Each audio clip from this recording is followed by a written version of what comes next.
കേട്ടിട്ട് category 3 exam നടക്കുന്ന കോഴിക്കോട്ടുള്ള പ്രധാന സെന്ററുകളിലൊന്നായിട്ടുള്ള ചാലപ്പുറം ഗണപത് ഗേൾസിലാണ് നമ്മൾ. സോ എങ്ങനെയാണ് എക്സാമിനെ കുറിച്ചുള്ള ഫീഡ്ബാക്സ് എന്തൊക്കെയാണ്, ക്ലാരിഫിക്കേഷൻസ് എന്താണ്, പ്രതീക്ഷകൾ എന്താണ് തുടങ്ങിയിട്ടുള്ള കാര്യങ്ങളെല്ലാം തന്നെ നമുക്ക് സ്റ്റുഡൻസിനോട് ചോദിക്കാം. Just join us.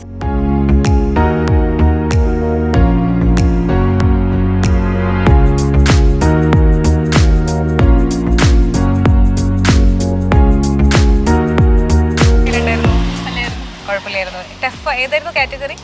3 ഏതായിരുന്നു? Social science. Okay, social science. Tough ആയിരുന്നോ സബ്ജക്ട്? എളുപ്പമുള്ള എല്ലാ ഏരിയ എളുപ്പമായിരുന്നു, എല്ലാം പഠിച്ചതായിരുന്നു, കവർ ചെയ്തായിരുന്നു.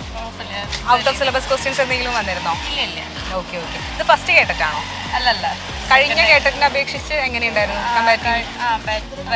ഓക്കെ, ബെറ്റർ ആയിരുന്നു. താങ്ക്സ്. ഹായ്, എങ്ങനെ ഉണ്ടായിരുന്നു? ജസ്റ്റ് എക്സാമിനെ പറ്റി കുഴപ്പമില്ല. ആണോ? ഏതായിരുന്നു കാറ്റഗറി? Social science. എല്ലാം പഠിച്ചു തന്നെയാണ് വന്നത്, ഏരിയ കവർ ചെയ്യുന്നത് കുറച്ചൊക്കെ. ആദ്യത്തെ കേട്ടറ്റാണോ? അല്ല, മൂന്നാമത്തെ. എങ്ങനെയുണ്ടായിരുന്നു കഴിഞ്ഞ പ്രാവശ്യത്തെ അപേക്ഷിച്ച്? രണ്ടും കിട്ടിയിട്ടില്ല. ഓക്കെ, എളുപ്പമായിരുന്നു, കമ്പാരിറ്റീവ്ലി എളുപ്പമായിരുന്നു. Okay, out of syllabus questions എന്തെങ്കിലും ഫീൽ ചെയ്തോ? സ്റ്റേറ്റ്മെന്റ് ക്വസ്റ്റ്യൻ കുറച്ചുണ്ട്. ഓക്കെ, ശരി, താങ്ക്സ്. ഹായ്, എക്സാം എങ്ങനെയുണ്ടായിരുന്നു? ഏതായിരുന്നു? സോഷ്യൽ സയൻസ് ആയിരുന്നോ? Physical science. ഓക്കെ, എല്ലാം പഠിച്ച ഏരിയയിൽ നിന്നൊക്കെ വന്നോ എല്ലാം ക്വസ്റ്റ്യൻസ്? എല്ലാം ഔട്ട് ഓഫ് സിലബസ് ക്വസ്റ്റ്യൻസ് എന്തെങ്കിലും ഫീൽ ചെയ്തോ? കോമൺ ടോപ്പിക്സ് ഒക്കെ എളുപ്പമായിരുന്നോ? എളുപ്പമായിരുന്നു അല്ലേ? കഴിഞ്ഞ കേട്ടറ്റിനെ അപേക്ഷിച്ച് എന്തായിരിക്കും? ഒരു മാർക്കിനായിരുന്നു പോയത്. ഇതെങ്ങനെ തോന്നുന്നു? Overall happy? അതെ, കുഴപ്പമില്ല. Okay, thank you so much. ഇപ്പൊ തന്നെ ഇപ്രാവശ്യം കിട്ടട്ടെ കേട്ടോ എന്തായിരിക്കും. എങ്ങനെ ഉണ്ടായിരുന്നു? ഫസ്റ്റ് 2 പാർട്ട് ഈസി ആയിരുന്നു. ഓക്കെ, കോമൺ ടോപ്പിക്സ് ഒക്കെ എളുപ്പമായിരുന്നോ? സോഷ്യൽ സയൻസ് ആണോ? അല്ല, ഇംഗ്ലീഷ് ആയിരുന്നു. ഓക്കെ. അപ്പം കഴിഞ്ഞ പ്രാവശ്യത്തെ അപേക്ഷിച്ച് എളുപ്പമായിരുന്നോ? ഫസ്റ്റ് ടൈം ആണോ? എന്താണ് അഭിപ്രായം? എന്തായാലും ഒരു overall out of syllabus questions എന്തെങ്കിലും ഫീൽ ചെയ്തോ? ഔട്ട് ഓഫ് സിലബസ് എന്ന് പറഞ്ഞാൽ ഇംഗ്ലീഷ് എന്ന് എല്ലാം കവേർഡ് ആയിരിക്കുമല്ലോ. ക്വസ്റ്റ്യൻസ് ഒക്കെ എങ്ങനെ ഉണ്ടായിരുന്നു? എക്സാം എളുപ്പമായിരുന്നോ? ഏതായിരുന്നു?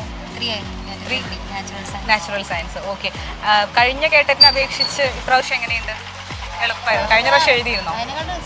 സിമ്പിൾ ആണ് അല്ലേ? ഔട്ട് ഓഫ് സിലബസ് ക്വസ്റ്റ്യൻസ് എന്തെങ്കിലും ഫീൽ ചെയ്തോ? എല്ലാം സിലബസ് ഓറിയന്റഡ്. ഇപ്രാവശ്യം കിട്ടട്ടെ കേട്ടോ. ഓക്കെ അല്ലേ? ഏതായിരുന്നു കാറ്റഗറി? Physical science. എല്ലാ സബ്ജക്ട് ഓറിയന്റഡ് ആയിരുന്നു അതോ ഔട്ട് ഓഫ് സിലബസ് ക്വസ്റ്റ്യൻസ് എന്തെങ്കിലും ഫീൽ ചെയ്തോ? ആദ്യത്തെ കേട്ടറ്റാണോ? സോ ഓവറോൾ ഹാപ്പിയാണ്, ഇപ്രാവശ്യം കിട്ടും. ഇതായിരുന്നു ടോപ്പിക്? സോഷ്യൽ സയൻസ് ആണ്. എങ്ങനെ ഉണ്ടായിരുന്നു എക്സാം? ടൈമൊക്കെ നന്നായി കിട്ടിയോ? ഓക്കെ ആയിരുന്നു. കഴിഞ്ഞ എക്സാമിന് ടൈം ഓക്കെ അല്ല എന്ന് പറഞ്ഞിട്ടുണ്ടായി ഇന്നലെ കുറേ കുട്ടികൾ. ഓക്കെ ആയിരുന്നു. ഔട്ട് ഓഫ് സിലബസ് ക്വസ്റ്റ്യൻസ് എന്തെങ്കിലും ഫീൽ ചെയ്തോ? എല്ലാം സിലബസ് ഓറിയന്റഡ് ആയിരുന്നു. കഴിഞ്ഞ കേട്ടറ്റിനെ അപേക്ഷിച്ച് എളുപ്പമായി തോന്നിയോ?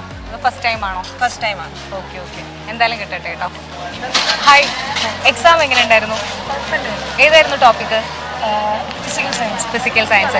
സബ്ജക്ട് ഓറിയന്റഡ് ആയിരുന്നു എല്ലാം? I mean out of syllabus ഒന്നും ഉണ്ടായിരുന്നില്ല? സൈക്കോളജി കുറച്ച് ബുദ്ധിമുട്ടായിരുന്നു. കോമൺ ടോപ്പിക്സ് ഒക്കെ എങ്ങനെ ഉണ്ടായിരുന്നു? മലയാളം ഓക്കെ. പെഡഗോജി ഇച്ചിരി ബുദ്ധിമുട്ടായിരുന്നു. ഓക്കെ. ഔട്ട് ഓഫ് സിലബസ് എന്തെങ്കിലും ഫീൽ ചെയ്തോ? അങ്ങനൊന്നും ഫീൽ ചെയ്തിട്ടില്ല. എന്നാലും പെഡഗോജി ഒക്കെ ഇച്ചിരി ബുദ്ധിമുട്ടുള്ള പോലെ.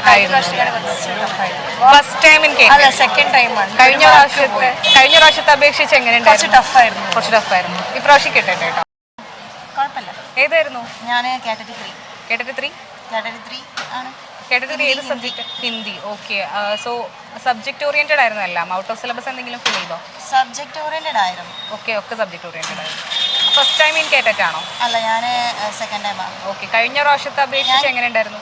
ഞാൻ കഴിഞ്ഞ പ്രാവശ്യം ഇത് കേട്ടറ്റ് 4 ആണ്. ഓക്കെ. അതിനെ വെച്ചൊക്കെ കുറച്ചുകൂടെ ടഫായിരുന്നു അല്ലേ? എന്തായാലും കിട്ടട്ടെ കേട്ടോ ഇപ്രാവശ്യം. Thank you.